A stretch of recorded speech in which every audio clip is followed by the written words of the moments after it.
How did it go from being Africa's hottest and most addictive social media app, even surpassing Facebook in Nigeria, with an outstanding user base of over 12 million Nigerians compared to Facebook's 6 million users in the country, has that time to completely gone like it never existed? Stay with me as we uncover the untold story of rise and fall of To-Go app.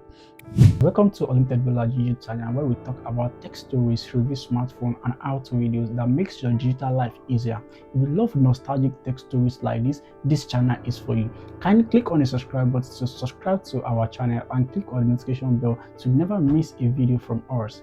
Back to video. Back in the early 2000s, before social media became a global phenomenon, university students across Africa faced a common struggle keeping up with lectures, checking results, and finding the right lecture halls. Among these students were Alan Wolf and Ashley Peters, two South African undergraduates who were both computer science students at the University of Witwatersrand, Johannesburg, decided to solve this problem.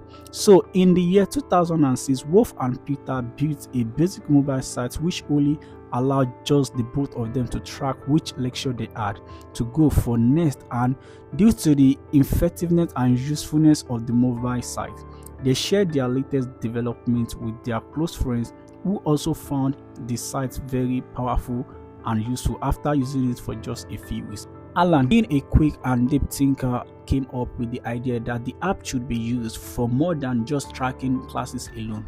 What if students could chat for free using the app? At the time, SMS was expensive, so this idea was a game changer. With that in mind, they transformed To-Go into a messaging platform, allowing students to chat without worrying about airtime costs and track classes and all activity. And just like that, what started as a small university project turned into something much bigger.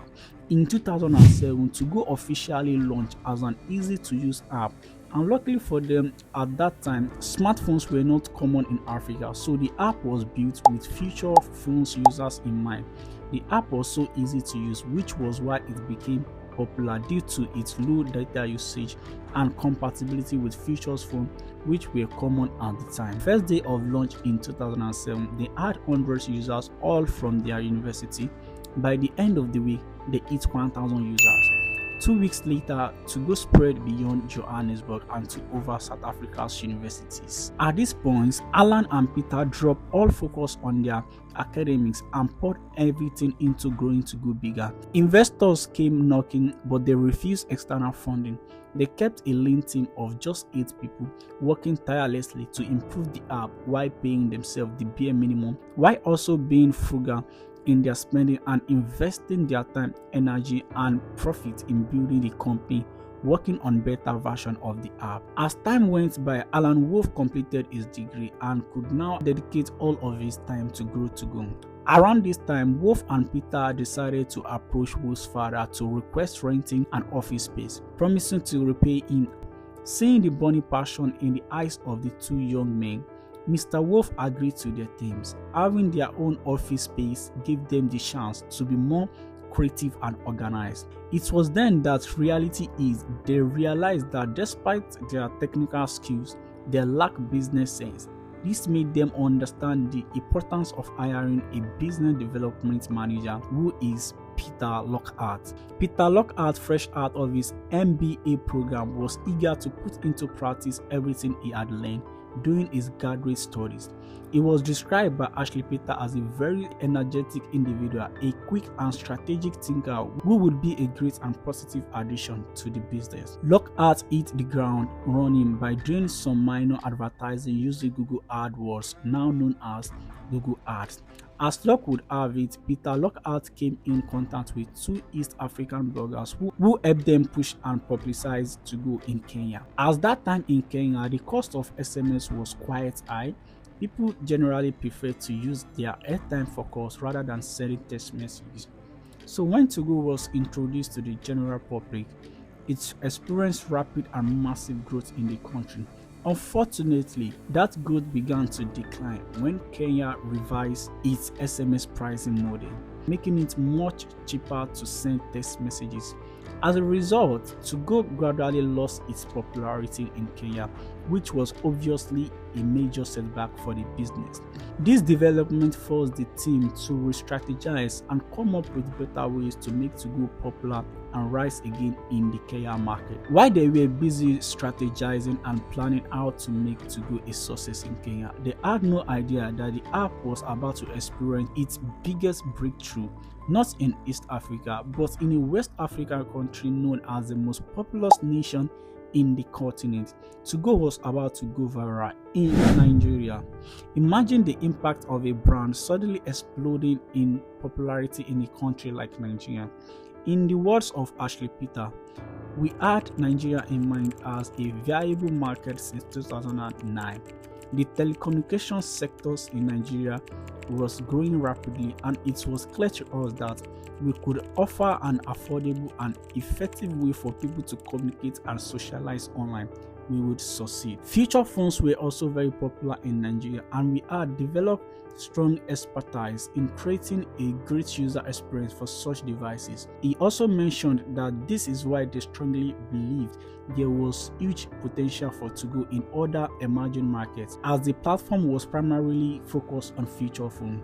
At the time, the goal was to grow and sustain the company in Nigeria, where they were reportedly gaining around 40,000 users per day. That translated to over 1 million new users each month, an impressive growth rate. With such massive numbers, it's almost hard to believe how To Go eventually faded away like it never existed.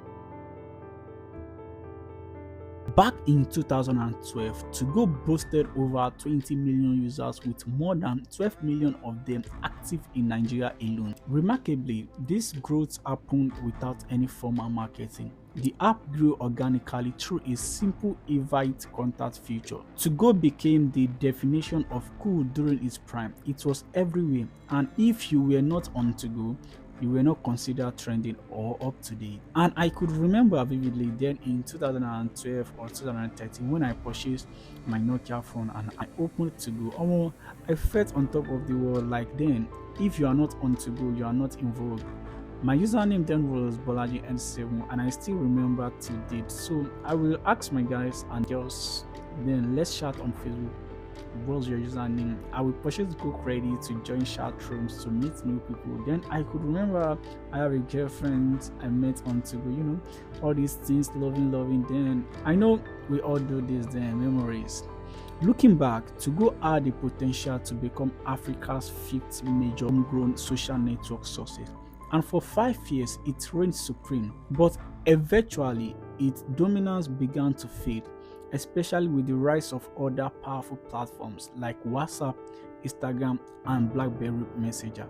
Suddenly, To Go started feeling more like a children's app. It just wasn't cool anymore. Now, it's important to note the arrival of this platform didn't entirely cause To Go's downfall, but they definitely played a big role. WhatsApp quickly became Africa's go-to messaging app as Android smartphones began sweeping across the continent. But unfortunately, To Go failed to adapt. Rather than building a native Android app from the ground up, they simply repackaged their feature phone experience and launched it on smartphones. That decision turned out to be a critical mistake. WhatsApp, on the other hand, had a major advantage: media sharing. It allowed users to send photos, videos, and create group chats easily and for free. In contrast, To Go's chat room lacked user control, and many features required users to buy Go credits just to access them. WhatsApp's success in Africa wasn't just because it's launched at the right time. It succeeded because it involved with its users and the changing market. As Android phones became more accessible, it was only a matter of time before everyone began migrating. And we all know social networks thrive on communities. If most of your friends are chatting on WhatsApp, you will eventually follow them there to stay connected. As a former To Go addict myself, I remember logging in sometimes ago only to find an empty virtual world. That was the moment it hit me. It was time to move on. So I shifted my attention to WhatsApp and Instagram, eventually uninstalling the app that once kept me up all night. So is To Go still around? Yes.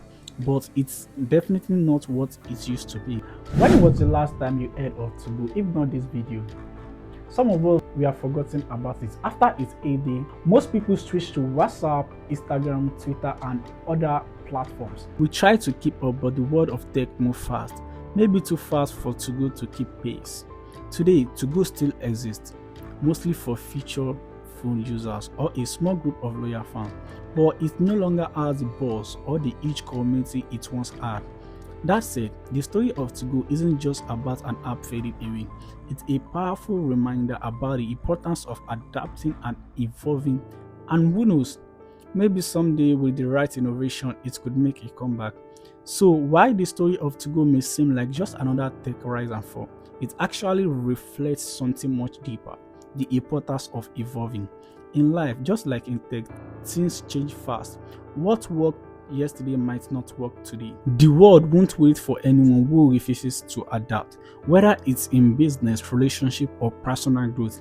The key to lasting relevance is the willingness to evolve. 2go's decline isn't just a cautionary tale, it's a reminder that we must constantly grow, reinvent ourselves, and stay in tune with the time.